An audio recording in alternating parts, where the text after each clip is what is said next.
Hi, I know everybody here almost, so I feel strange introducing myself. My name is Robert Myers, and I'm the director of the Center for American Studies and Research this year. We have a very extensive series, which I want to at least tell you about so you'll know. I know that many of you are here to see Adam's talk, and we'll be getting to it very shortly, but there are a couple of things I want to tell you about. The first is Hazem Shamshum, who is working with us at the Center for American Studies, is one of the principal organizers of the Israeli Apartheid Week.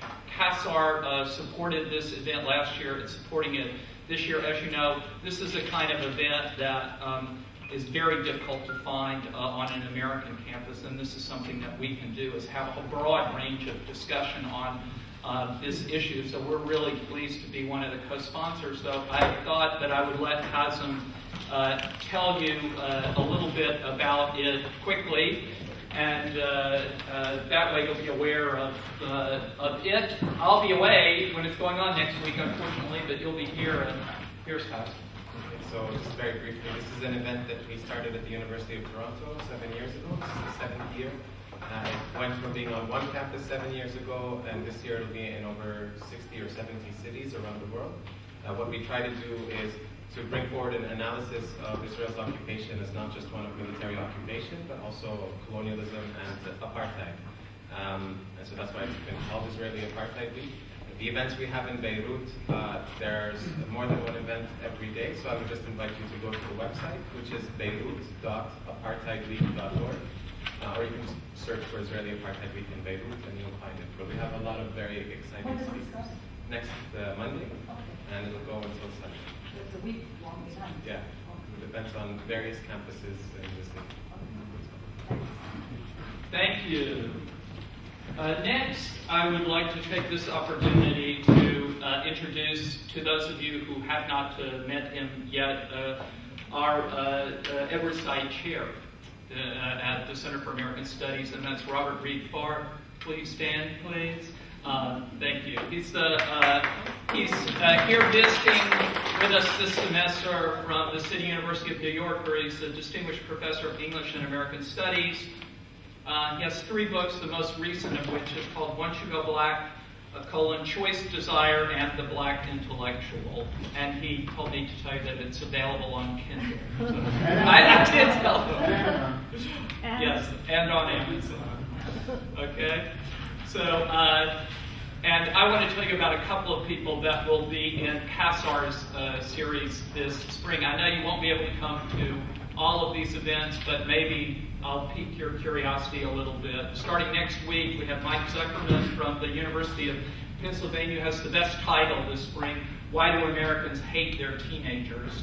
That's on March the 7th, which is next Monday. This Israeli Apartheid Week, as I said, we're a co-sponsor. On March the 17th, we have Bill Ayers and Bernadine Dorn. For those of you who are old enough to remember, they're principal figures in the Weather Underground, and they're both professors now, one at the University of Illinois and one at Northwestern, and they'll be talking about, giving a talk entitled Another World is Possible, Movement Building in the Age of Obama. Bill Ayers was involved in the Obama campaign peripherally, you may recall. Usama Makdisi will be here on the 24th talking about his most recent book, Faith Misplaced, Broken Promise of U.S.-Arab relations. Faith Misplaced is his book, and it's very much about missionaries as colonial instruments. A couple of the other talks that we will have, Edward Fields, who's acknowledged to be one of the most important living American poets, will be here on April the 7th. Robert Reid Farr will be giving a talk on April 19th entitled Langston Hughes' Spanish Adventure. We also have Margaret Litvin, who's part of Francois' program on Shakespeare in the Orient. She's an extraordinary scholar, not only of Shakespeare, but she's writing a book about the cultural influence of Russia in the Arab world and Arab theater in general. So we're looking forward to her. Bill DeGenero, who's our Fulbright Scholar over in the English department, will be presenting research with his partner in Dearborn. So they're very interested in this relationship, Beirut, Dearborn, writing, and this kind of multilingualism that we're also familiar with. So he and his research partner, Margaret Willard Traub, will be presenting on May the 9th. Michael Miles, the virtuoso banjo player, will be playing with an oud player at Assembly Hall on the 17th, and also giving a talk. And we're also in contact with Neil McFarquhar. Many of you may know his work from the New York Times. He wrote a book called The Media Relations Department of Hezbollah Wishes You Happy Birthday. He's an American who grew up in Libya, and I thought that his perspective would be especially interesting. He's very interested in coming and hopes to come in April, but we're not sure yet because he's covering events in North Africa, but we're hoping for that too. So that's a preview of upcoming attractions. Tonight's speaker is Adam John Waterman, who is a Fulbright Scholar-in-Residence in American Literature at the Université d'Alger, He received his PhD from New York University, where he was a MacCracken Fellow in the American Studies program. His research explores the relationship between literary representation and political economy in the 19th century United States, with particular emphasis on historiography and construction of race, property, and socioeconomic value. His writing has appeared in the Utne Reader, Bidoun, and Makeshift, as well as numerous academic journals and anthologies. At present, he is completing a manuscript entitled The Corpse in the Kitchen, The Literary Gothic, The Land Market, and The Melancholy Afterlives of the Black Hawk War. He also was the visiting scholar with us for a year at CASAR before I arrived, when the current dean, Patrick McGreevy, was the director of CASAR. So this is a sort of homecoming. We're really pleased to have him back to talk about Washington Irving's Al-Andalus, Speculation, Value, and the Ethics of American Literature. Adam Waterman.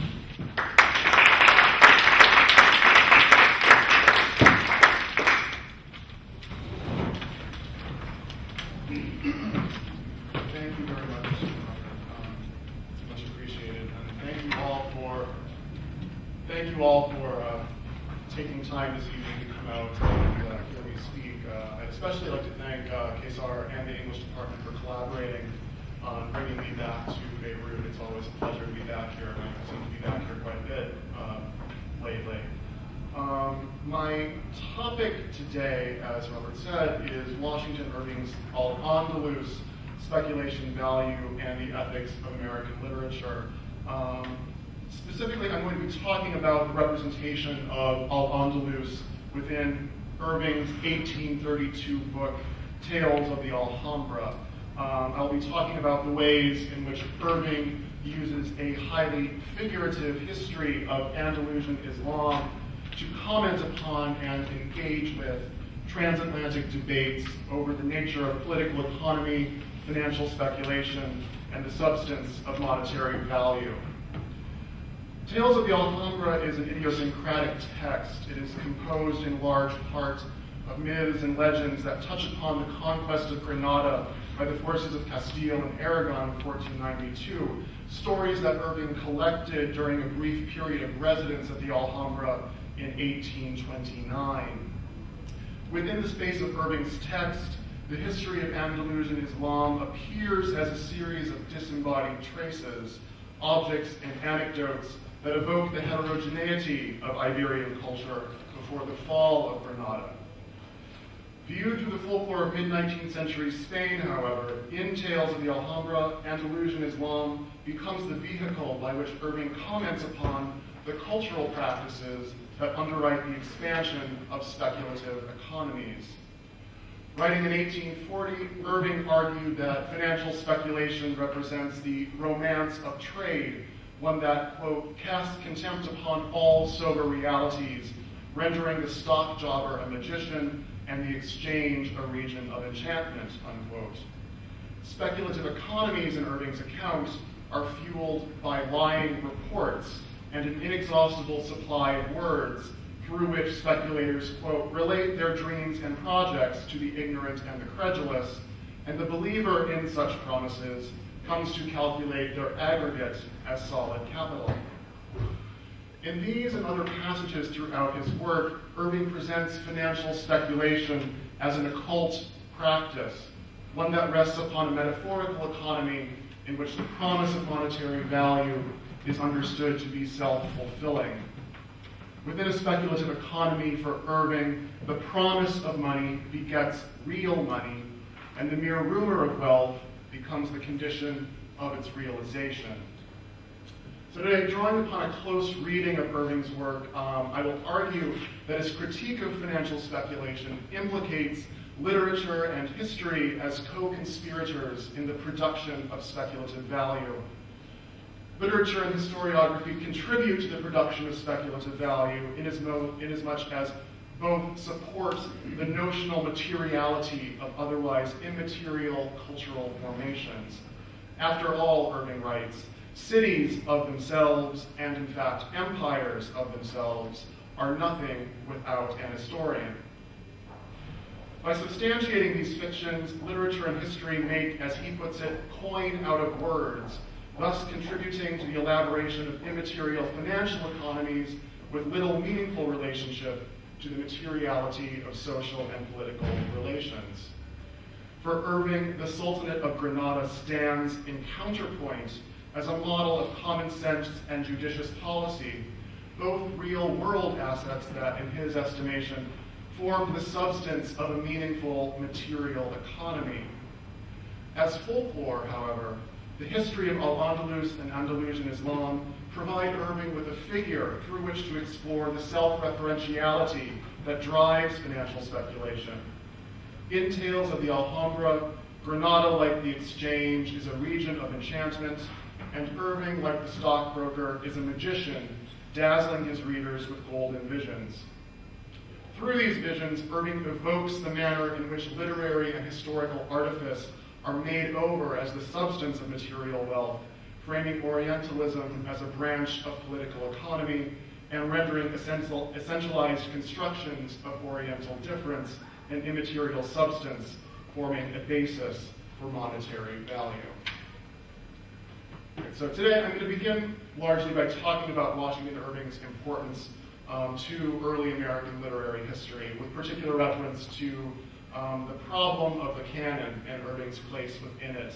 I then move on into a discussion of Irving's work as it relates broadly to the representation of Islam in American literature and culture, then before taking up the question of speculation as it may reorient critical conversations about canonicity, the nation, and the transnational in recent American literary scholarship. I then proceed into a consideration of Irving's critique of speculation as that frames his engagement with the history of Al-Andalus. Then at the very end, I will close with a set of, if you'll pardon the pun, speculative reflections on future directions for this project, with particular reference to how the question of, or how the relationship between literary artifice and speculative value might reorient the study of the representation of Islam in 19th century American literature. Washington Irving is, of course, a tremendously important figure in the history of American literature.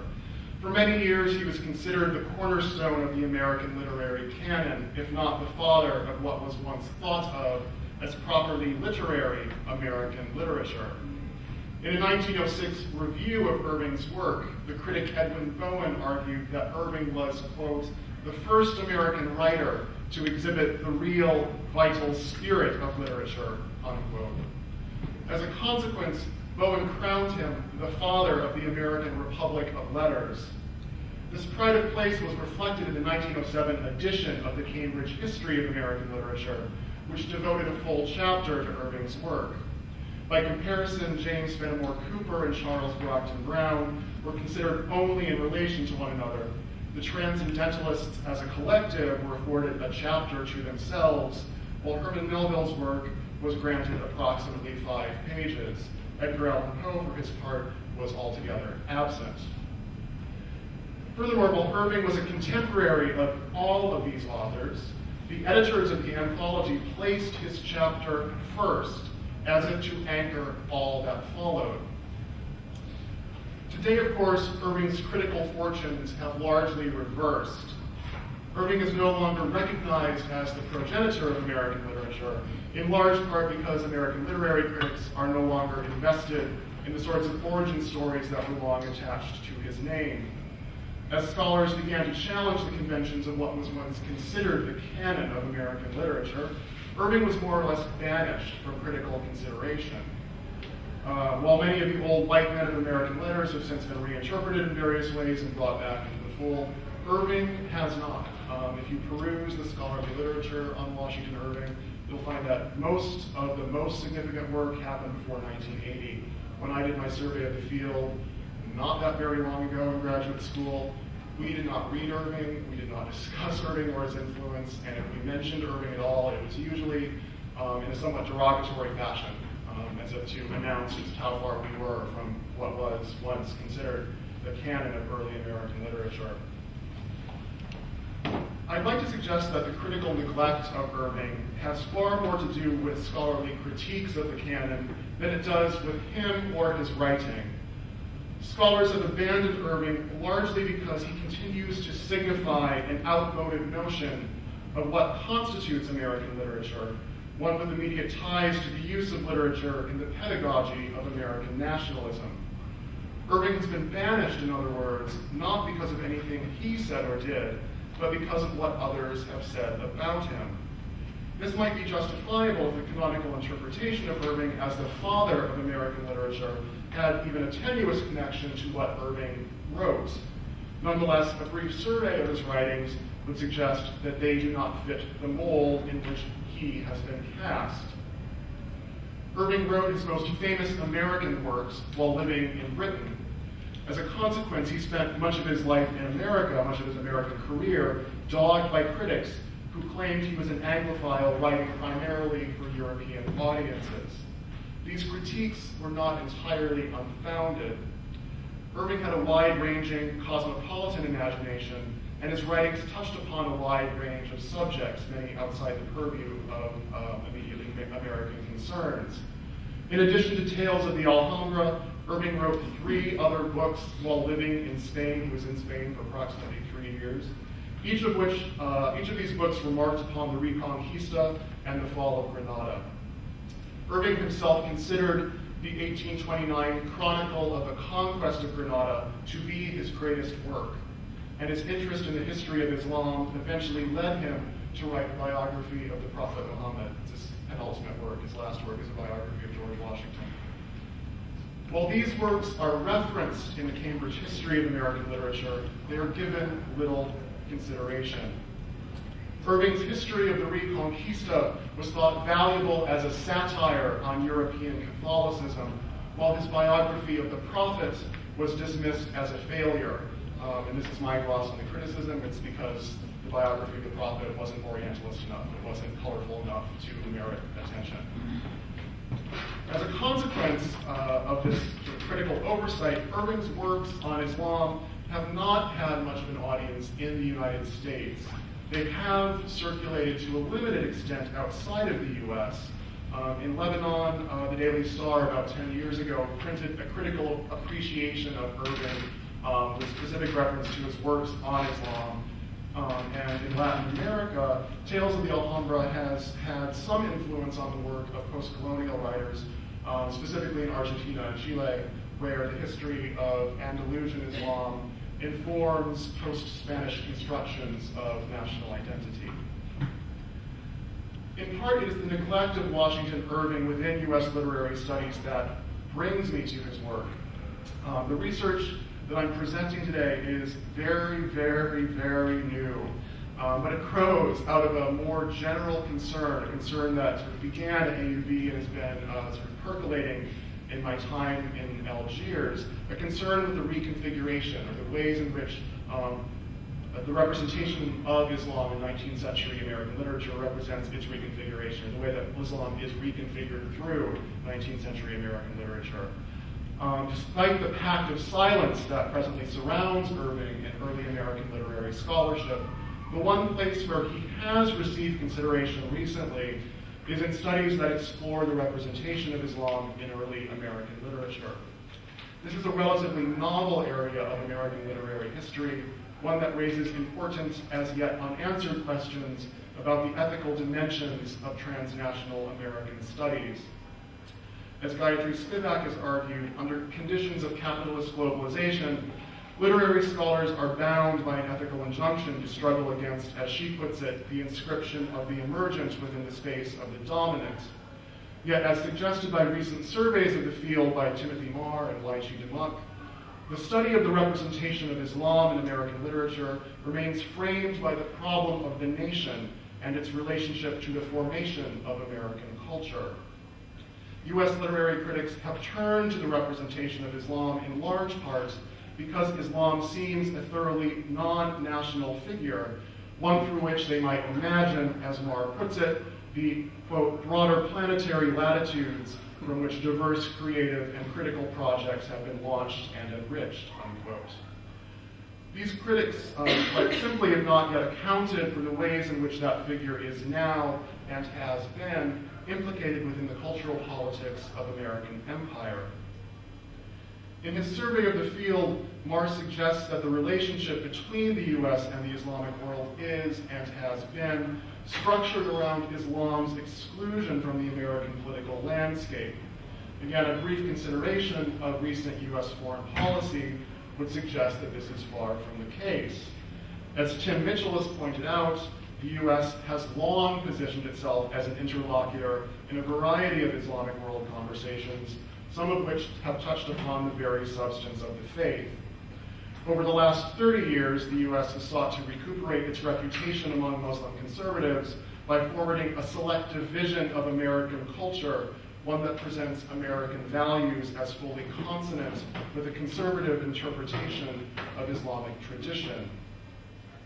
At present, American diplomatic initiatives in the greater Islamic world turn upon the notion that, by virtue of America's valorized commitment to religious pluralism, the U.S. is capable of accommodating and incorporating a wide array of Islamic traditions without demanding their assimilation or transformation, counterpoint being to always the European state. At the same time, conservative religious movements from throughout the Islamic world have sought to shape the practice of Islam in America, funding quasi-missionary programs intended to align the various heterodoxic traditions of American Islam with more fundamentalist visions of Islamic orthodoxy.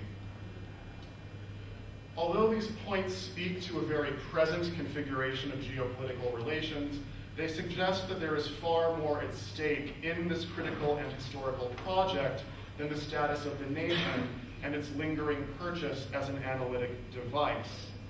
Studies of the representation of Islam in 19th century American literature are unavoidably framed by the politics of hegemonic struggle within the world system, a struggle that is presently mediated through representations of both the U.S. and Islamic world cultures. Within the terms of this struggle, studies of the representation of Islam in American literature are all too easily co-opted as evidence of American exceptionalism and thus made over as part of the ideological justification for American empire. The ethical considerations that arise from this point echo many of the concerns that I have regarding the study of American literature and culture in North Africa and the Middle East. In his address to the AUB graduates in the year 2000, Edward Said linked the study of American literature in the Middle East to the politics of social transformation, arguing that a more nuanced understanding of American culture and society was a necessary precondition of effective engagement with American power. Yet, as Dee McGreevy has recently pointed out, even the most critical analyses of American culture might unintentionally reinforce the seductive mythology of the American dream, the notion that America is, as he puts it, a place where one can start fresh and anyone who works hard can achieve success. Like the study of Islam and American literature in the Middle East, the study of American literature and culture cannot be separated from what McGreevy has called the American question, the almost banal materiality of American culture and power as they shape the imaginative dimensions of everyday life in the greater Arab world. It is a consideration of these points that underwrites my turn to the financial and the speculative. I want to suggest that at present, the study of Islam in American literature and the study of American literature in the Middle East might best be understood as moments in a cultural struggle over the identity of the US and the Middle East as spaces of financial valorization, less geopolitical subjects than objects of commercial speculation. The narratives that are negotiated through this struggle speak to both the identity of these sites as commodities on a global financial market and to their figurative value as spaces of speculative financial culture. In some all too real sense, the ability of the US to sustain itself at present as the world's military and economic superpower hinges upon its ability to maintain the appearance of such. For almost 30 years, the US has been a debtor nation. The relative health of its economy at present is enabled by regular infusions of credit, the vast majority of which comes from China, Japan, the UK, and of course the oil exporting nations of the Arab Middle East. While there are a number of mercenary reasons for this continuing influx of foreign capital into the US, at some level, foreign investors, I want to suggest, continually turn to the US because of their confidence in American social and economic institutions, a confidence that has less to do with the actual viability of those institutions than with their representation as paragons of stability within an uncertain global political order. By the same token, in the Middle East, the commercial viability of the Emirati economic model rests in part upon the ability of its advocates to present themselves as representatives of something called moderate Islam. The word moderate in this construction may be an empty signifier, yet at present the ability of these putatively Islamic powers to access international capital is in part underwritten by their international reputation as forces for moderation within a political milieu that is understood to be marked by various forms of religiously motivated extremism. By tying the question of speculation to that of literary artifice, something I will discuss in a second, Washington Irving's work provides a useful window onto the historical process by which both the US and the Middle East have been produced as spaces of speculative financial culture. In many ways, Irving's concern with financial speculation marks him as a subject of his times. As Jennifer Baker has pointed out recently, Irving wrote within a milieu defined by increasingly inventive financial schemes. And while he was not a political economist, his literary career was shaped by transatlantic debates over economic policy. Irving also most famously invented the slogan, "The Almighty Dollar," which gives you some suggestion of his concern with money. Born to a family of reasonably prominent New York City merchants, Irving's initial forays into the world of letters were underwritten by the explosive development of New York's financial economy in the later years of the 18th century. Prosperity itself that was underwritten and enabled by a very novel set of political policies. Following his report on the public credit of the US in 1791, Treasury Secretary Alexander Hamilton refinanced the nation's outstanding Revolutionary War debt through the sale of government bonds to Wall Street merchants. In the process, Hamilton created one of the world's first derivatives trades, vastly increasing the fortunes of New York's merchant class through the creation of a distinctly speculative market culture. When that market collapsed during the war with Britain in 1812, Irving and his family were all but wiped out. At the end of the war in 1815, Irving headed to England. He spent 2 years there trying to resurrect the family business before devoting himself entirely to his literary ambitions. 17 years later, Irving was still living in London, and it was there that he finished Tales of the Alhambra in 1832, at the moment that the British public were consumed by a debate over an parliamentary act to recharter the Bank of England and to grant it exclusive rights to issue bills of exchange. while critics of the bank blamed it for a host of social and economic ills in 19th century England, its supporters argued that by privileging its currency over other bills of exchange presently on the market, the bank would be empowered to check speculative frenzies in the financial markets, thus effectively reining inflation. This is a little dry political economy speak, but this was a very important debate in early 19th century London.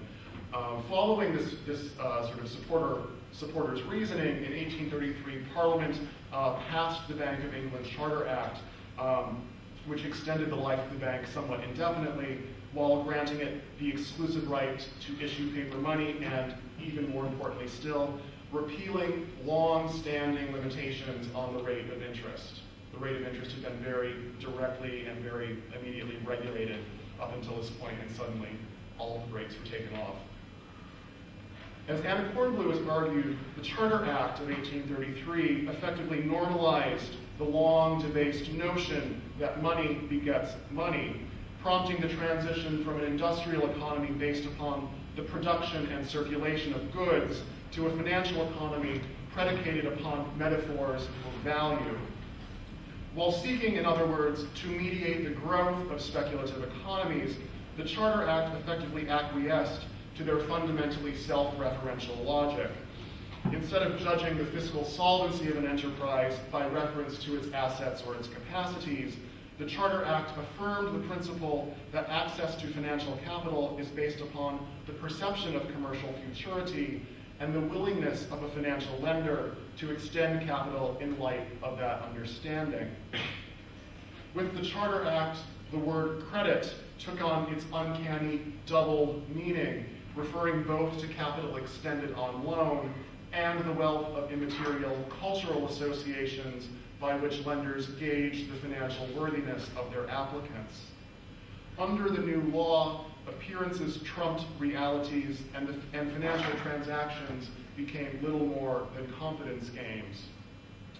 In large part, however, the British Charter Act merely codified what had long been implicit in American economic policy. While the security and stability of the post-revolutionary United States was far from certain, in tying the health of the New York securities market to the stability of the US government and vice versa, Alexander Hamilton linked both to the perception that America's democratic experiment would be able to sustain itself over time, and that its untested mercantile economy would form the basis for untold future prosperity. Hamilton, in other words, conjured the illusion of a relatively stable domestic marketplace and state apparatus, an illusion that contributed to the accumulation of material wealth by inspiring confidence in those who had access to capital. The emergence of American literature paralleled and facilitated these developments, inasmuch as the fact of a distinctively American literature affirmed the durability of the American political experiment, even as the future of that project remained very much in question. As David Kazanjian has argued, Alexander Hamilton's reforms were intended to foster the development of a protected American economic space, one that would contribute to the emergence of a distinctively American affect. Meeting each other as equal participants within a politically bounded marketplace, Hamilton and his colleagues expected that citizens of different states and representatives of discrete economic interests would transcend their narrow parochial attachments, becoming nationalized as Americans through the mediation of exchange. The materialization of this affect, the materialization of some sensibility of Americanness, was, however, conditional upon its promulgation, the promulgation of a notion of American identity in literary fiction, inasmuch as the literary and historical fiction of American nationality helped generate and sustain the social intimacies that made market transactions possible across lines of difference. At the same time, literary treatments of American nationality served as a reasonably persuasive form of market research, soliciting capital from investors, both domestic and foreign, that might otherwise have been concerned about the stability of the US market. Having seen the collapse of such confidence-driven financial schemes during the War of 1812, and again throughout his lifetime, Washington Irving learned to distrust such speculative bargains. For Irving, as for Marx, material economies built upon such metaphorically driven speculative fevers were destined to melt into air, a point that he addressed in his 1840 story, The Devil and Tom Walker. Quote, "The dream will go off and the imaginary fortunes with it. The patients will be left in a doleful plight, and the whole country will resound with the consequent cry of hard times," unquote. The Devil and Tom Walker was written in the years immediately following the Panic of 1837, a U.S. financial collapse brought on by a specie crisis caused by speculation in North American land futures. This story was one of the first where Irving explicitly addressed speculation as a practice, and as the title suggests, he presented it within the terms of a very stark moral economy. In the story, the devil, the capital D devil, promises to make Tom Walker wealthy, but only if Tom Walker agrees to use his money to support the devil's interests. When Walker refuses to become a slave trader because he has some principles, the devil suggests instead that he become a speculator and a moneylender. The devil, Irving writes, was extremely anxious for the increase of usurers, looking upon them as his peculiar people. Irving doubled down on this diabolical notion of speculation in another, more prosaic response to the 1837 panic, his 1840 essay, An Unexampled Time of Prosperity, the Mississippi Bubble. There, Irving linked the occult power of speculation directly to literary artifice. Quote, "Let but a doubt enter, and the season of unexampled prosperity is at an end. The coinage of words is suddenly curtailed. The promissory capital begins to vanish into smoke. A panic succeeds, and the whole superstructure, built upon credit and reared by speculation, crumbles to the ground, leaving scarce a wreck behind. It is such stuff as dreams are made of."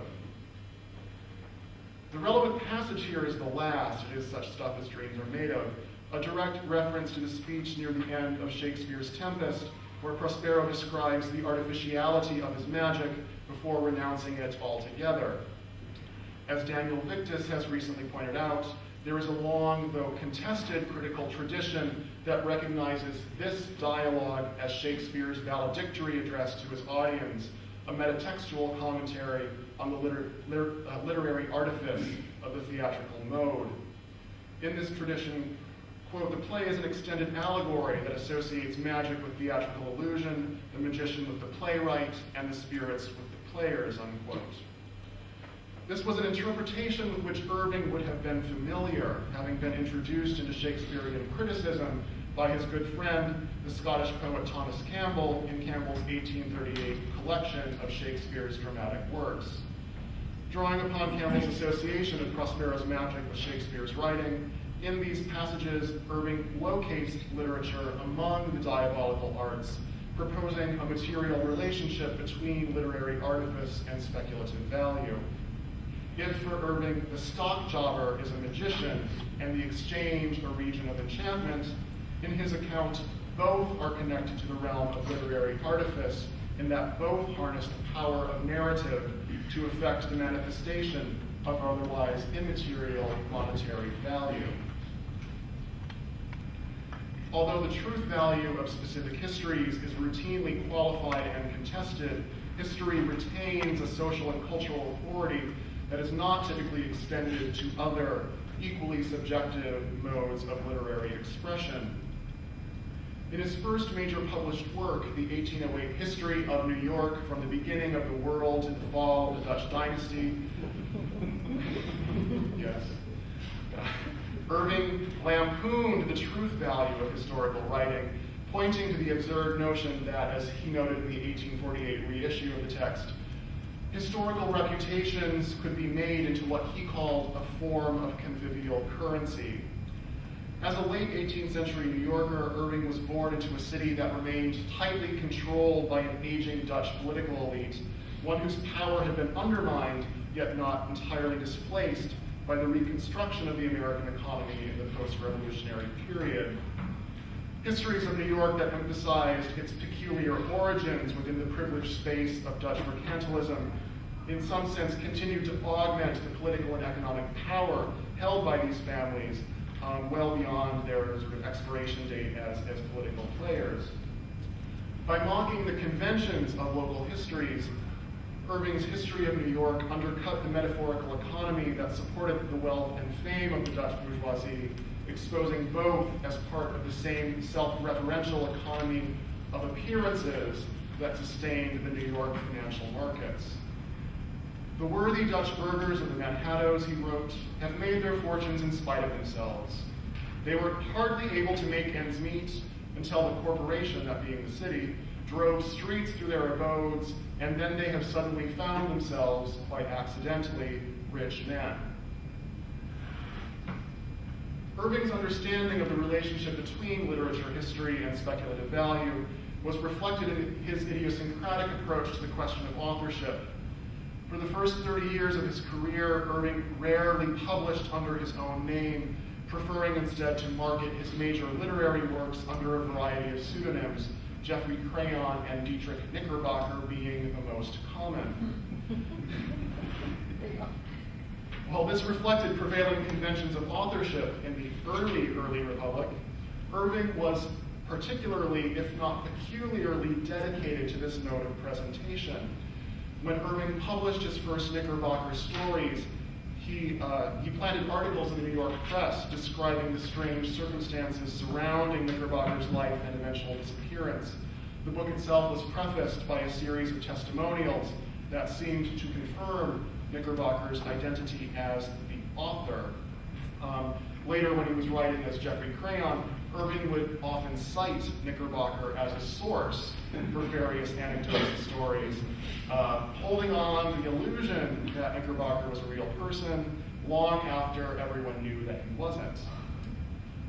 Irving was still working in this vein as late as 1829, attributing his Chronicle of the Conquest of Granada to one Fray Antonio Agapida, a Spanish friar who had been present at the abdication of the last of the Andalusian sultans, Muhammad ibn Nasr.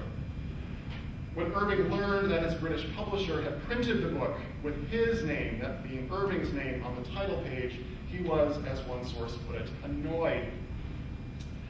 While Irving abandoned these authorial surrogates after 1832, by this time, at least one of them had taken on a life of his own. In the 1830s, Knickerbocker became common parlance for a resident of New York City, thus the New York Knicks. And more curiously still, in 1834, a speculator using the name Dietrich Knickerbocker began buying up large tracts of land throughout the Ohio River Valley, much of it outside the city of Toledo, Ohio. Although nobody was very long fooled by Irving's masquerades, by hiding behind these various proxies, Irving effectively called attention to the artificiality of cultural authority as constructed and conveyed through print.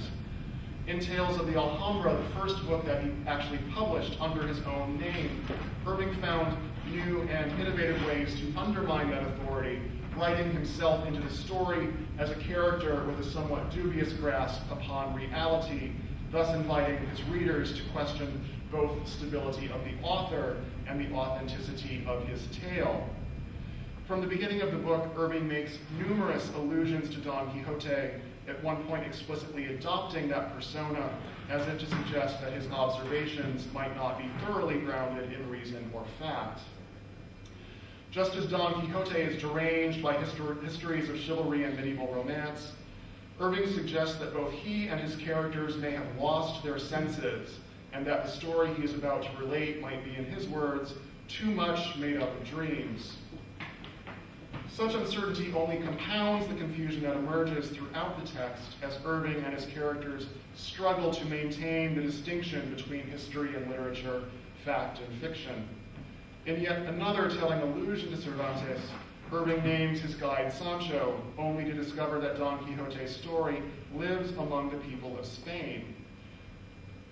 I found that Sancho was well versed in the history of Don Quixote, Irving writes, but like many of the common people of Spain, he firmly believed it to be a true history. All that happened a long time ago, Senor, Sancho tells Irving. Irving, for his part, does not correct him. In these passages, Irving posits a nominal distinction between history and literature, one that mimics the distinction between Irving as author and Irving as character. In both cases, however, the artificial construct overwhelms the nominally real. In the case of Don Quixote, literature becomes history, just as Irving's self-representation as a literary character superimposes itself upon and corrupts the cultural authority typically afforded the person of the author. As both author and character, Irving is unreliable, as are the distinctions he and others make between history and literature, fact and fiction, reality and dream. By declaiming his authority through Don Quixote, however, Irving ties the question of authorship back to that of speculation, in that the speculator is, as he puts it in 1840, a kind of knight-errant, a commercial Quixote. For Irving, the author is like the speculator in that both are incapable of distinguishing reality from dreams, and that both follow their fancies wherever they might lead. This is a long quote. As he sits musing over his ledger, with pen behind his ear, he is like La Mancha's hero in his study, dreaming over his books of chivalry. His dusty counting house fades before his eyes or changes into a Spanish mine. He gropes after diamonds or dives after pearls. The subterranean gardens of Aladdin is nothing to the realms of wealth that break upon his imagination. Here, Irving offers a hermeneutic through which to approach Tales of the Alhambra, a text that is concerned in equal measure with Spanish mines that reveal the hidden sources of Oriental wealth and the fungibility of fact and fiction within the realm of speculative economy. In Tales of the Alhambra, Irving stages the self-referentiality that drives speculative economies by emphasizing the movement between history and literature, fact and fiction, reality and dream. This infernal traffic is echoed in the formal organization of the text, which finds Irving moving between anecdotes of his residence at the Alhambra and fantastic tales that comment upon the real-world situations he has previously described. While mimicking the dialectical movement of Hegelian thought, through this back and forth, Irving strives for something other than synthesis, treating his anecdotes as disembodied remnants of a decaying past, rather than the foundations of a grand historical superstructure. Within the space of Irving's text, the history of Andalusian Islam appears as so many organs without bodies, constitutive parts of a larger figure that, while deprived of motor function, persists as their animus. Like the tales in 1001 Nights, as they multiply, the references to Islamic history and folklore begin to cross-pollinate. One tale references another, importing characters, situations, and mystical conceits, contributing to an overall aura of kaleidoscopic disarray and carnivalesque abandon that mimics the inflationary frenzy of speculative fever. The narrative of the book moves along a similar inflationary trajectory. In the first chapter, speculation appears as an almost incidental moment when Irving's squire Sancho is taken in by dubious reports of secret Moorish gold. Irving relates the story again as a fable, one with a clear moral imperative. There was once a fountain, he writes, and the water gushed from the mouth of the bull's head, carved of stone. Underneath the head was inscribed, "Al frente de toros hay un tesoro." In front of the bull there is treasure. Many digged in the fountain but lost their labor and found no money. At last, one knowing fellow construed the motto a different way. It is in the forehead of the bull that the treasure is to be found, he said to himself, and I am the man to find it. Accordingly, he came late at night with a mallet and knocked the head to pieces. And what do you think he found? Plenty of gold and diamonds, cried Sancho eagerly. He found nothing, rejoined mine host, and he ruined the fountain. In this passage, the logic of speculation is rendered quite literally. Like the lying reports that form the basis of speculative fevers, there is nothing secret about the secret treasure, the mere possibility of which is enough to overrule reasonable concerns about evidence or waste. One after another, men dig into the fountain looking for gold. They lose their labor, Irving tells us, and find no money. This waste of time and energy is occasioned by the flimsiest of promises, augmented by increasingly arcane interpretations of the statue's motto. In the end, desperate men destroy the statue, seeking to discover the wealth within. What they find, of course, is the very emptiness of the original promise, the motto and the statue now destroyed in the process of their unveiling. There is no gold, there are no diamonds, and the statue stands as a lesson to those who would act on the advice of such meaningless gossip. At the same time, the destruction of the fountain renders it useless as a means of sustaining life. It can no longer deliver water. As if to drive home the connection with financial speculation, Irving casts his statue in the form of a bull, the totemic representation of rising prices and financial speculation. And of course, just as the panic that inevitably ends a speculative frenzy does not prohibit future orgies of overconfidence, the destruction of the bull does not preclude the recurrence of its legend. As Sancho's response suggests, the foolish and the credulous are always inclined to belief, and the possibility remains that the treasure is still there, waiting to be found. This parable sets the stage for the first half of the book, in which tales of secret Moorish gold arrive one after another, expanding to fill the reader's imagination, just as they occupy the dreams of the Spanish peasantry. Quote, "I have remarked that the stories of treasure buried by the Moors, so popular throughout Spain, are most current among the poorest people. The thirsty man dreams of fountains and running streams, the hungry man of banquets, and the poor man of heaps of hidden gold. Nothing, certainly, is more opulent than the imagination of a beggar," unquote. Here, Irving underscores the discontinuity between those material resources that sustain life and the immaterial riches that overwhelm and destroy it. As in the parable of the statue, water emerges as the material wealth through which Irving provides a counterpoint to speculative value. Water sustains life and alleviates thirst, while gold offers no such sustenance. As stories of Moorish gold proliferate over the first half of the book, however, they lead inexorably to the derangement of Irving's narrative, pushing him and the text ever closer to the critical moment when the line separating fact from fiction is completely effaced, and the physical space of Irving's Granada is transformed into a carnivalesque playground in which reality is subordinated entirely to fantasy. Within the book, the emergence of this Baroque temporality is pegged to the rituals that mark St. John's Eve, the nominally Christian celebration of the summer solstice.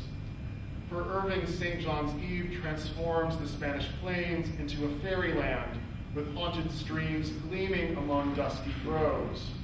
On St. John's Eve, the present of Granada is overcome by its mythic past, while the folkloric and the literary lay claim to the historical and the factual. Where the logic of speculation was easily contained and critiqued over the first half of the book, with the advent of Midsummer's Eve, the logic of speculative economy becomes identical to the world itself, such that reason or reality are increasingly remote, and the features of this world, the world of enchantment or speculation, grow more and more fantastic. In the tale of Governor Manco and the Soldier, one of many, many tales in the book, Irving touches upon this enchantment very directly. There, Irving tells the story of a ragged trooper who appears mysteriously at the court of the Alhambra's Spanish governor.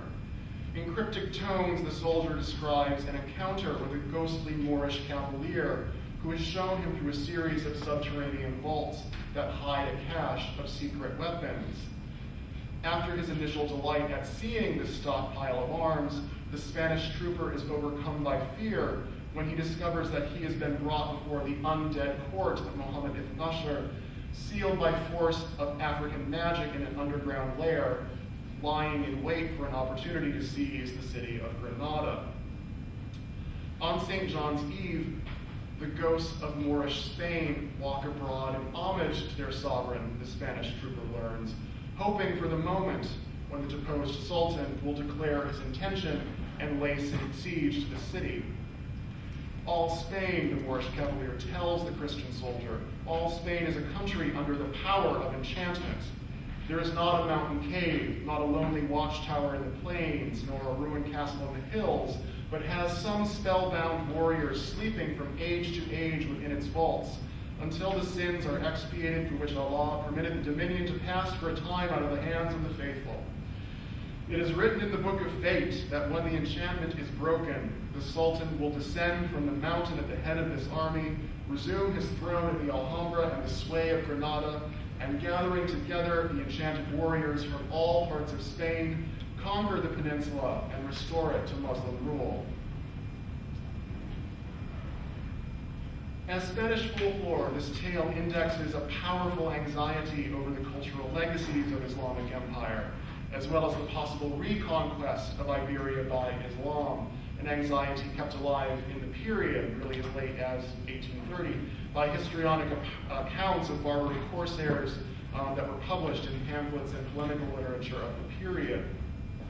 Within Irving's text, however, the story of Governor Manco and the soldier stands as a tale about the immateriality of the past and the occult rituals that grant history a physical space or physical presence within the space of the present. This theme is developed later in the book in a similar story where Irving relates a tale about a ghostly Christian soldier from the court of Ferdinand and Isabella. Like Muhammad ibn Nasr in his court, this soldier has been sealed up in a cave by force of African magic and is allowed to walk abroad on the night of St. John's Eve so that he might seek a true Christian who can break the spell. There's a whole lot going on in the book about true Christians who are not tainted by Moorish relations. Underscoring the connection here between occult ritual history and the production of value, this soldier stands guard over the remnants of Moorish treasure buried deep in the earth and accessible only to he who possesses an occult object called the Signet of Solomon. It is through the Signet of Solomon that Irving makes his most explicit connection to the real-world question of financial speculation, likening financial capital to a branch of alchemy. Everybody has heard of the cave of St. Cyprian at Salamanca, he writes, where in old times judicial astronomy, necromancy, chiromancy, and other dark and damnable arts were secretly taught by an ancient sacristan, or as some will have it, by the devil himself in that disguise. It is in the cave of St. Cyprian that one Don Vicente, the Spanish student who first stumbles upon the enchanted Christian soldier, discovers the mysterious seal of Solomon. This is Irving again. On picking it up, it proved to be a seal ring of mixed metal in which gold and silver appeared to be blended. It bore as a device two triangles crossing each other so as to form a star. This device is said to be a Kabbalistic sign invented by King Solomon the Wise, and of mighty power in all cases of enchantment, unquote. Irving relates the origins of this object in a later passage where he attempts to authenticate the story of the soldier. According to Arab tradition, he writes, when the Most High gave Solomon the choice of blessings, and he chose wisdom, there came from heaven a ring on which this sign was engraven, the sign of Solomon. This mystic talisman was the arcanum of Solomon's wisdom, felicity, and grandeur. By this he governed and prospered. What is perhaps most striking about Irving's descriptions of the Seal of Solomon is its immediate symbolic resonance with the world of mid-19th century finance, or at least of the critique of mid-19th century finance. In a nominally historical addendum to this tale, Irving writes that he has heard a great deal about the Seal of Solomon. The seal, he tells us, was once used by Muslim infidels and Arab idolaters, his words, and before them it was the province of the Hebrews, who used it for diabolical enterprises and abominable superstitions, again his words. Although the signet of Solomon, or the sign of Solomon rather, the sign of Solomon crossed cultural traditions and had appeared for many years on money coined by the Moors during the occupation of Al-Andalus, by its unmistakable resemblance to the Star of David, Irving here quietly invokes the common 19th century belief that financial capital was at root part of the greater global Jewish conspiracy, and that the enormous financial means of Jewish power brokers like the Rothschild family was itself based upon some diabolical compact. Of course, Irving knew that the Rothschilds were not literally manufacturing gold, yet by extending credit and trafficking in paper money, they were, according to the discourse of the times, accomplishing something similar, amassing an enormous private fortune through the transfer of inherently worthless paper-based promises. This is, I want to suggest, perhaps another way to understand Irving's point at the end of The Devil and Tom Walker, when Irving describes, or when the devil describes usurers as his peculiar people. Here, the covenant by which the Jews are named the chosen people is evoked not as a contract with God, but a deal with the devil, one bound by the conditions of the capitalist marketplace.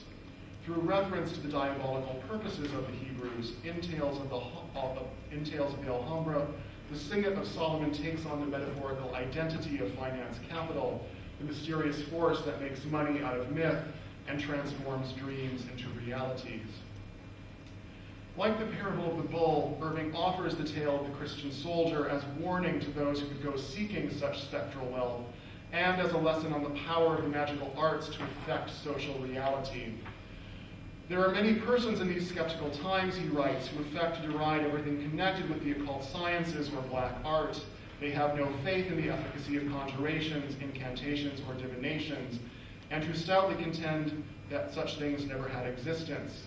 Nonetheless, a talisman is still a talisman, possessing all its indwelling and awful properties, though it may have lain dormant at the bottom of the sea or in the dusty cabinet of the antiquary. There is a civilizational narrative at work in these passages in which the immaterial distinction between fact and fiction is made over as a story about reason and superstition. Linking the magic of the fetish with the material remnants of the historical past, Irving glosses the social and cultural practices that Marx would later evoke in his description of commodity fetishism, whereby primitive belief in the inherent magic of objects forms the basis of secular faith in the fictions of exchange value. For Marx, of course, exchange value had no physical substance and no material relation to the commodity as object. It existed at best as a sort of dim reflection of the value produced in and through labor. Nonetheless, exchange value had material power inasmuch as it structures the relationship between all commodities on the market. Like Marx, Irving does not grant either magic or history material substance, yet both gather power through their effects. Like magic or money, history and literature may be immaterial, yet they both shape reality inasmuch as both inform the practice, or the practices rather, through which our reality is constituted.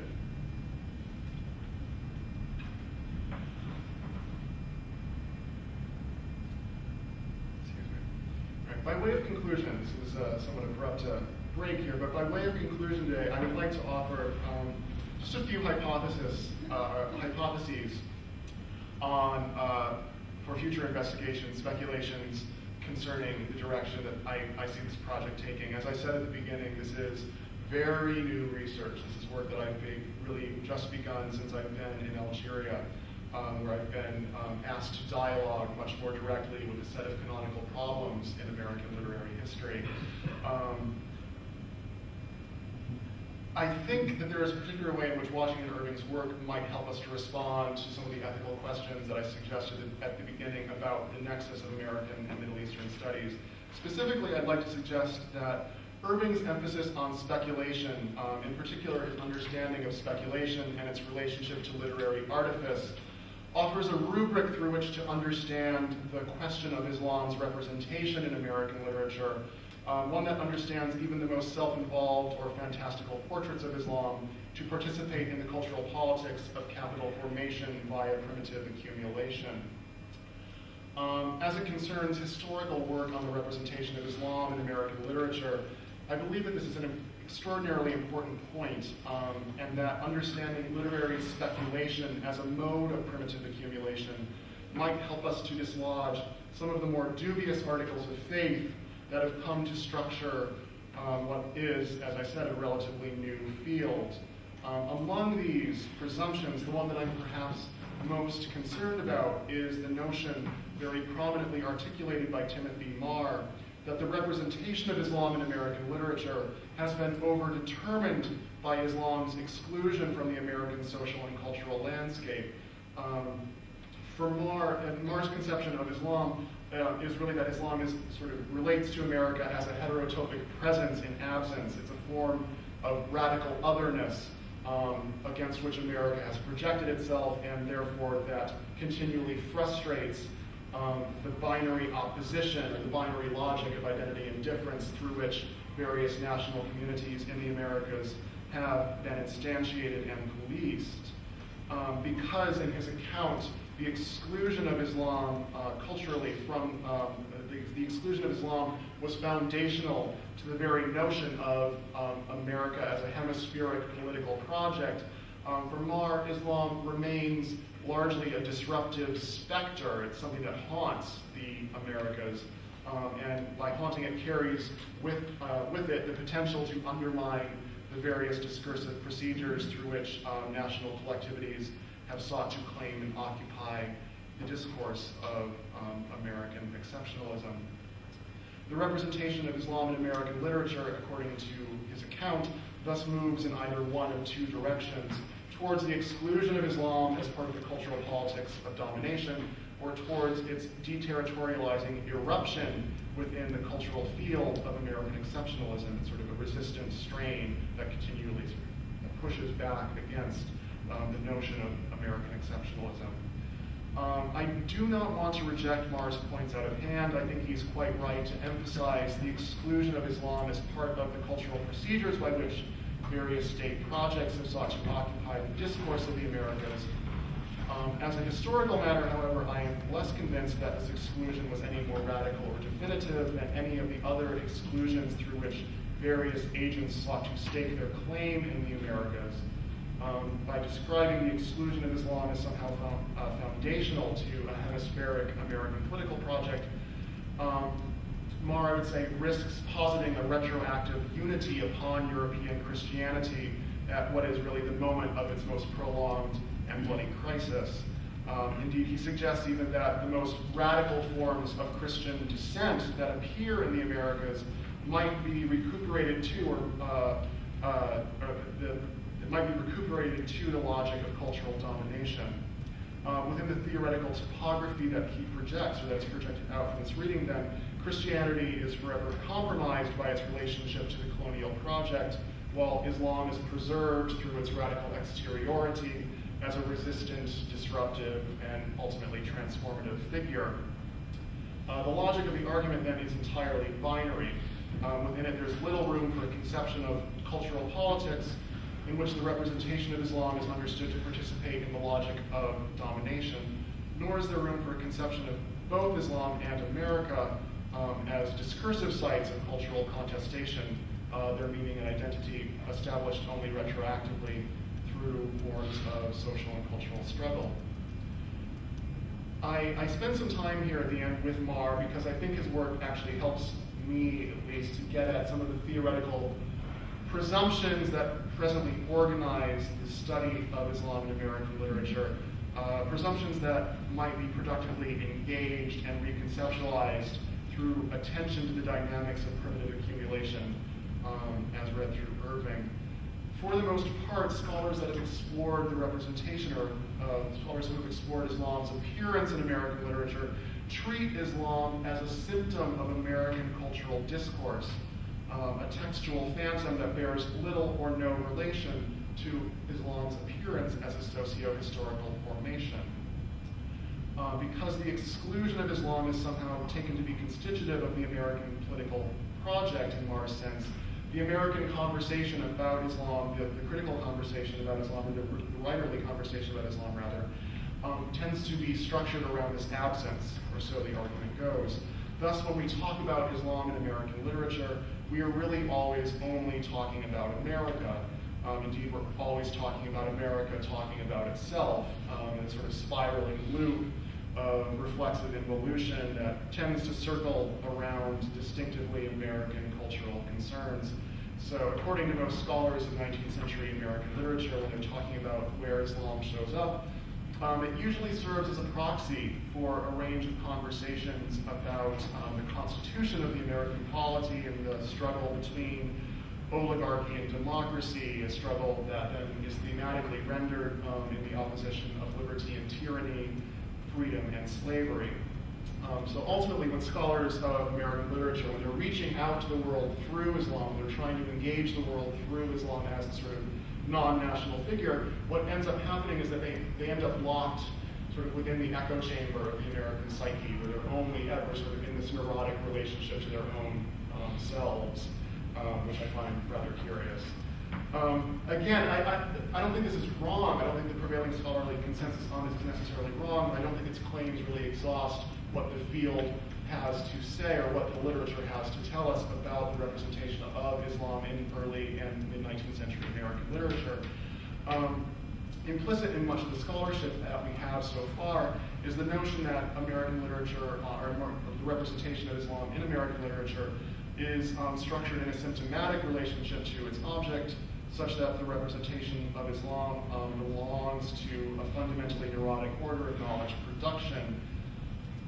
But the focus on literary speculation as a mode of primitive accumulation asks us to interrogate, I would suggest instead, is how these fundamentally neurotic portraits of Islam that occupy the Americas and Americans then come to circulate in the world, and what sort of work they do in the world.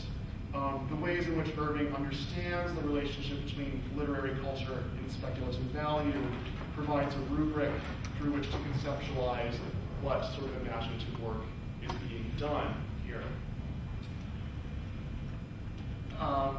Ultimately, I think this implies largely a series of questions for future investigation. At what points, ultimately, have neurotic American understandings of Islam come into contact with Islam as a socio-historical formation, and how is that contact then negotiated? Are there places where the representation and reconfiguration of Islam in American literature was conscientiously understood to participate in such a negotiation? And if there are, how do the terms of that negotiation transform our understanding of the representation of Islam in American literature? For my purposes, ultimately, the most important question is how the representation of Islam in American literature might or might not connect to an imperialist problematic, or at the very least, an imperialist potentiality. I suspect that there is a range of unexplored literature on the question of Islam in America, or there's a range of literature that treats Islam written by Americans that has fallen out of the canon for a variety of reasons that I can talk about later. I'm almost done.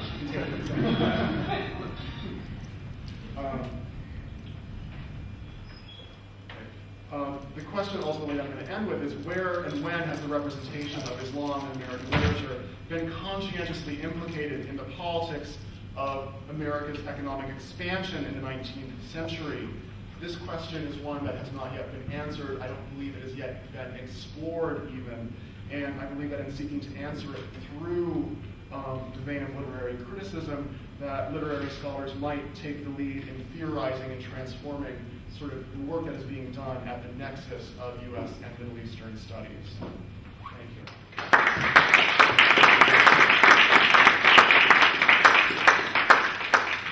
Thank you. I know that there are some questions. Maybe I'll ask you one of my own. It sort of follows on something from before. There's a lot here. I must say, Bernie Madoff as a literary artist. It goes in some America as Ponzi scheme.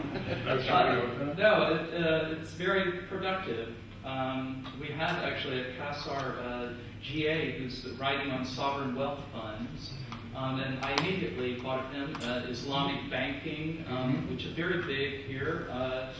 I've lived near Washington Irving High School in New York on and off for the past 30 years, and sort of passed a statue by without thinking. The question that I love this metaphor actually of financial construction and literary construction, and it seemed most productive when it was related to Don Quixote, and that perhaps because the text is a found Arabic text translated from Arabic. Moreover, there's a false Cervantes who writes a second volume, and then Cervantes responds to that. So the levels of unreality in an artistic sense are incredibly productive. And this signet of Solomon that you mentioned, that's an admixture of silver and gold, almost seems like alchemy. And yet, ultimately, it seems to be negative. And I was under the impression, maybe because I'd been to the Alhambra and thought, oh, Irving kind of celebrates a kind of hybridity, what we see in Latin America or in the Caribbean or another version of America, and yet it's almost as if after all of this, he reinstates a kind of authenticity, and it's negative. At the same time, it generates these wonderful stories. It's false, and he's revealing its falseness, and in that sense kind of reinstates an American essentialism or exceptionalism. So maybe I was hoping he was celebrating hybridity, but it doesn't seem like he is, or is he? That's my question.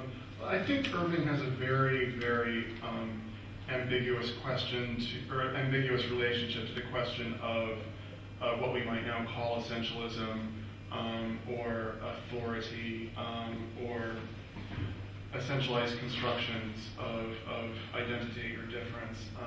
He provides throughout his work, I'd say, sort of an almost deconstructive sense of identity over and over and over again, particularly around notions of money. He has a very sort of deconstructive sense of what value is. Value is always immaterial. It's always, always, always immaterial. But he continually tries to sort of locate places in the world where he might identify material forms of value, like real value. He wants to hold on to some sort of fantasy that there is a real to which he can refer at some point from which to adjudicate matters in cultural and political and economic life. And I think ultimately for him that the ground that he continually has to fall back upon is he, as the author, gets to decide finally what is real and what is not.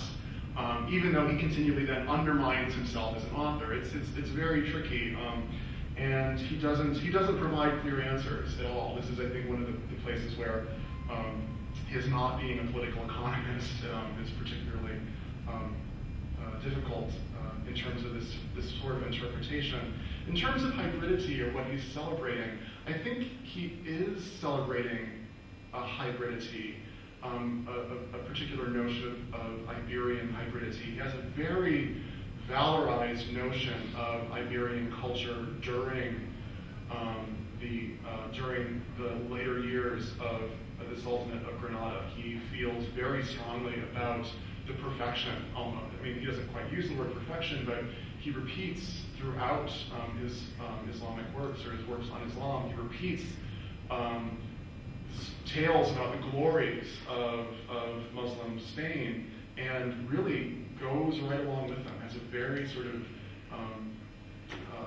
powerfully felt sense of interest and fidelity to that period in Iberian history. And he, I think, believes ultimately that the fractiousness of Iberian culture, the division of Iberia between Islamic and Christian kingdoms, was actually very productive for everyone in this moment, that the sort of differences that existed continually drove and continually sort of pushed people to innovate and produce and to become better than they already were. That it was only after the Reconquista was complete in 1492 that Spanish culture then became backward. That's in his rendering.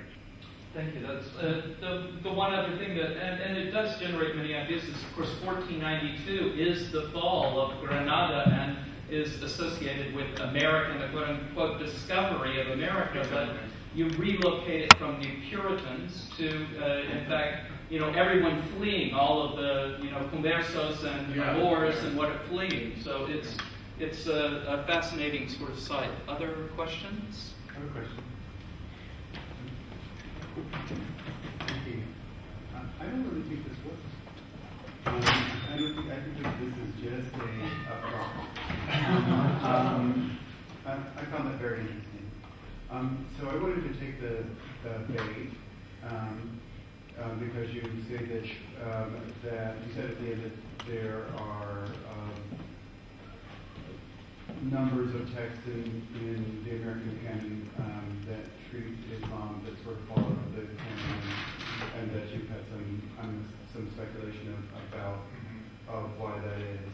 And when you said that, I immediately thought that I know bunches of things that actually talk about Islam, and almost nothing is in the American canon, in the canon per se. And so I just wanted you to follow through on that. Okay. And also the second part of it, I'm sorry. Is this something that's the same in both the 19th and the 20th century, or does this change over time? Is it something? The question of the canon? Yeah. Does this sort of kicking out of things that treat Islam as a sort of self-referentiality in relation to Americanness and Islam? Is this something that's a 19th century phenomenon, or is it also a 20th century phenomenon?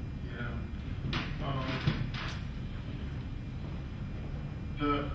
I'll try to answer the second part first, and then we'll go back into the question of the self-referentiality in the 19th century canon. One of the historical arguments that underlies much of the literary scholarship on the representation of Islam in the 19th century is basically the same thing that Moxie will say in a few weeks when he's here, which is that the U.S. has no material interest in the Eastern question, or in what is not yet called the Middle East, but will soon be called the Middle East, that the U.S. has no imperial design per se on the, we'll just call it the Middle East for lack of simplicity's sake. Throughout the 19th century, the U.S. is just absent as a political entity, at least. There are obviously other agents of American, or other Americans in the region doing different things. And that sort of notion, the idea that America as a political agency does not have a material interest in the politics of the region, I think carries over then into the literary scholarship, where it becomes it enables this sort of self-referential understanding of the ways in which Islam is represented in 19th century literature. That changes in the 20th, because there is a much more direct and material relationship with what is then called the Middle East, from at least the end of the First World War. It's an American theorist who names the Middle East in the 1890s. So there's a kind of projection of an imperial geography already before America sort of assumes its imperial problem, or its imperial mandate in 1893 or 1898. And I would say that the representation of Islam in 20th century American literature gets much more complicated and much more interesting, and it is much more directly invested in a sort of material relationship to a broadly sort of construed Islamic world. And part of what happens also, in addition to the U.S. becoming a sort of formalized imperial power, is that Muslim immigration to the U.S. begins in the years sort of immediately before World War I. And there had never really been a sustained Muslim migration to the United States. There had been, of course, Muslims brought as slaves from the 15th century on, but there had not been a sort of formal Muslim community in the U.S. until really the early 20th century, at which point then there's a more kind of dynamic interplay between I would say, to put it quite bluntly, there's a more dynamic interplay between Saudi interests and American interests that gets sort of worked out over the representation of of Islam, and also a variety of oppositional movements that use Islam in very productive ways that are not connected, obviously, to the sort of institutional narrative. In terms of 19th century literature, the scholarship that I'm working with on the representation of Islam, I think because this is such a relatively novel problematic for American scholars, in early American lit at least, the scholarship so far that I have seen almost all explores canonical works. Almost all of it is dedicated to locating the one obscure reference in such and such text, such and such famous text, that gives you a new perspective or allows you to shine the sort of Islamic light on it. Timothy Moore actually says something to that effect: "The crescent shines upon Moby Dick." So the 19th century critical literature, I think, has been trying to sort of engage with the longer evolution of an American Islamicist discourse by finding the ways in which Americans understood Islam from a very early period in U.S. history. And I think, as I said, I think they're ultimately right. There's a sort of, there is kind of self-generated Islam in America. Americans sort of make up Islam as they go very often. They don't have much of an idea of what they're talking about most of the time.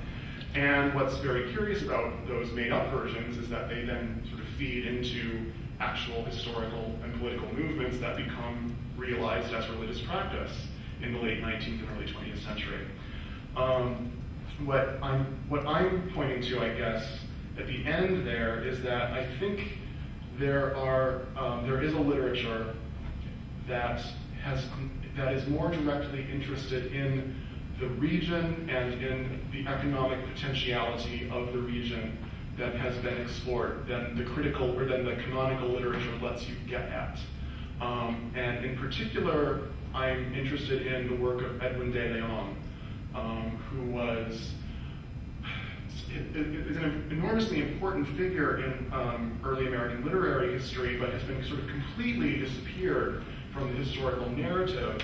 As I understand it, he is one of the founders of the Young American movement in the 19th century. He found several literary journals. He ends up being American consul to Spain, or not, excuse me, American consul to Egypt in the 1850s. He gets written out of American literary history retroactively because he becomes a Confederate sympathizer in the 1860s and ends up spending much of that decade in France working on behalf of Confederate interests.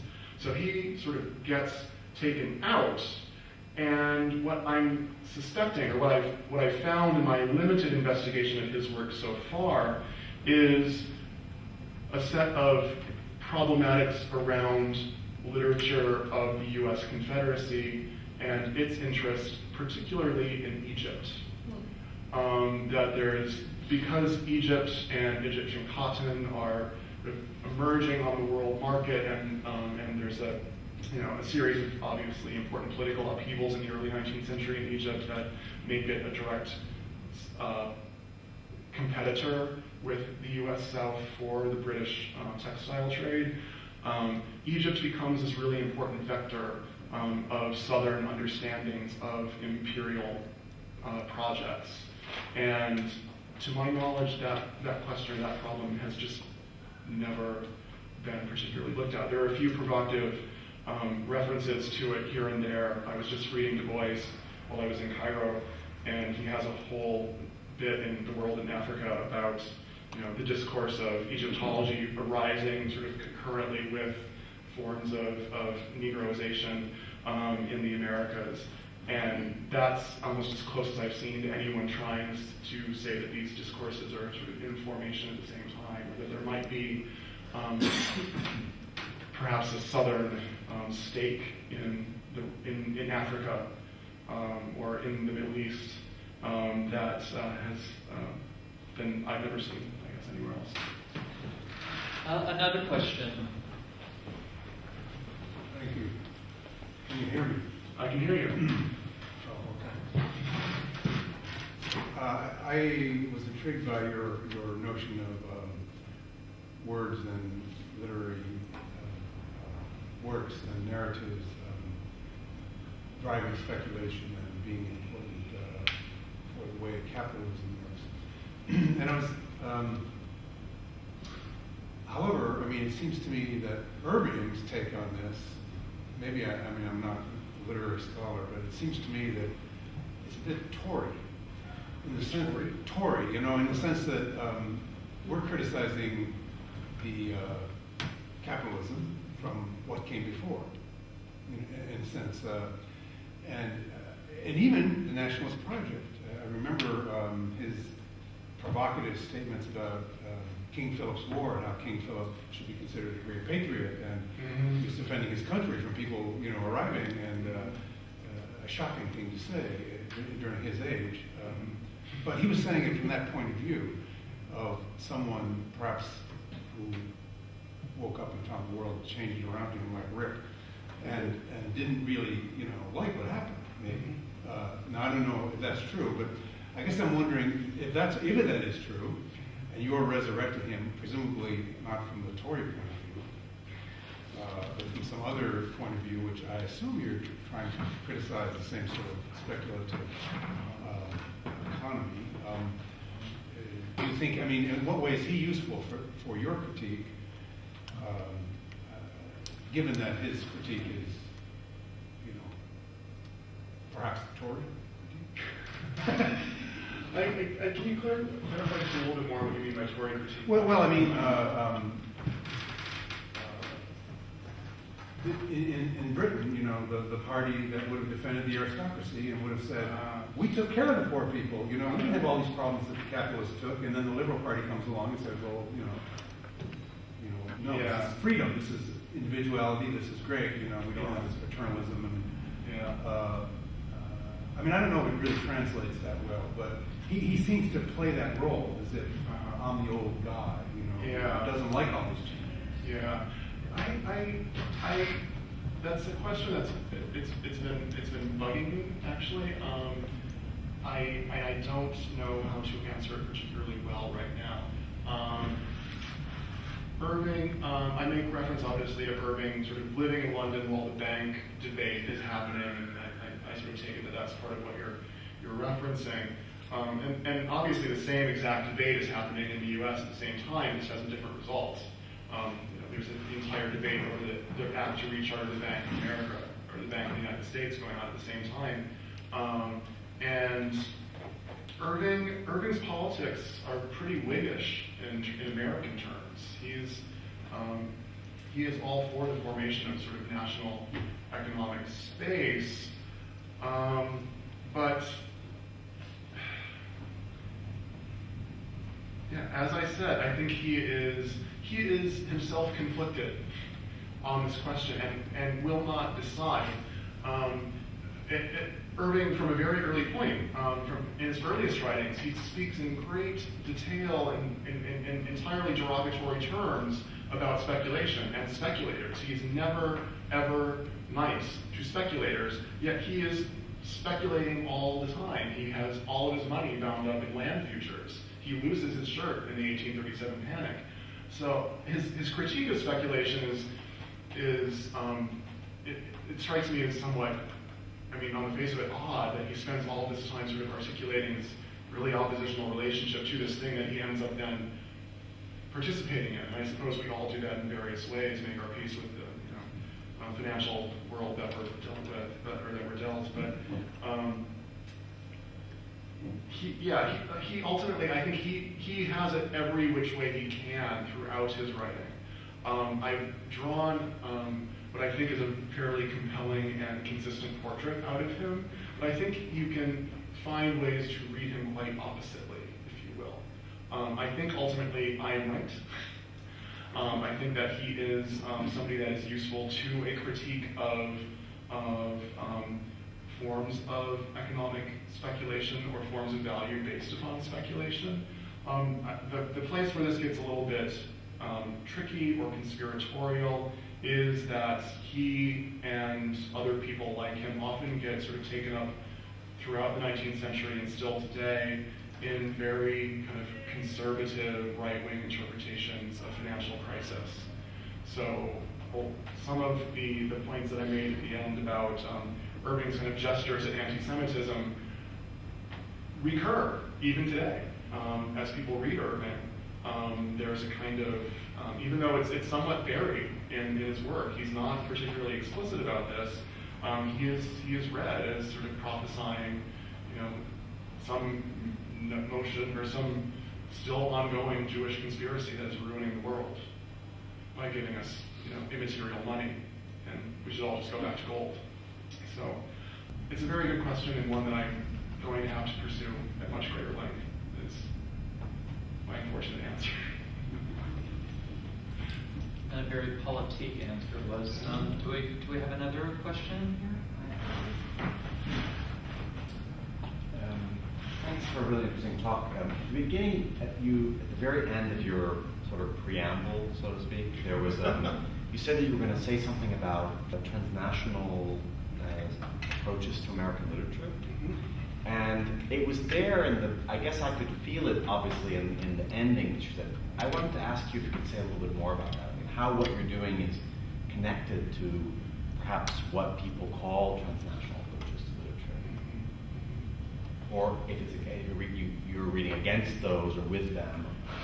Yeah, I'm enormously inspired by a lot of what has gone on in transnational literary scholarship, in the hemispheric American literary studies and various forms of attempting to decenter America through putting it through its paces as a global literature rather than a global one national literature within a set of global literatures rather than sort of hegemonic literary canon.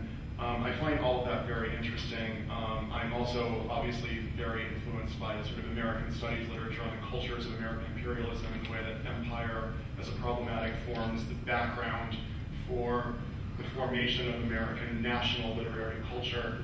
I guess I'm trying to chart a path that responds to what I feel are often the limitations of those various projects, in particular the hemispheric and the imperial, in that both tend to project a sort of space, a transnational space that they then write American literature or write the American literary canon into, and to some end that still to me seems obscure or uncertain. This critique relates more directly, I guess, to the cultures of American imperialism literature, which does exactly what I said. It poses sort of American literary formation against or in sort of an imperial field, and sort of over and over again says, oh look, American literature is an imperial formation, or it's formed in relationship to empire, and then you're sort of left with, and so what do we say about that?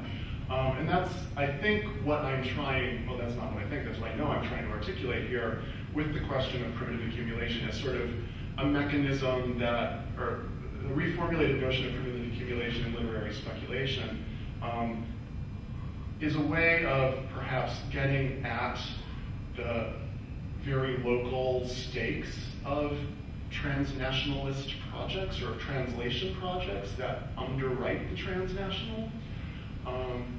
So often it feels that much of what goes on in transnational or even comparative literary studies sort of simply presumes that comparativism or transnationalism is good for the sake of good.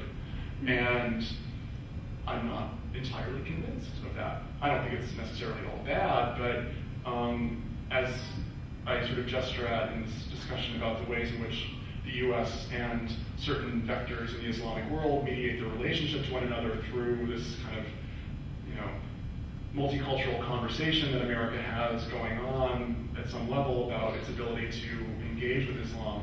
I think this is, that transnational work or comparativist work is completely assimilable to a series of state projects or a series of imperial projects. It's not inherently disruptive, and that's what I'm, I guess, trying to move around, is that fact. Do we have one more question? Well, certainly, one thing maybe, this is an answer to Robert's question. Certainly, the autobiography of Malcolm X, is both canonical and disruptive.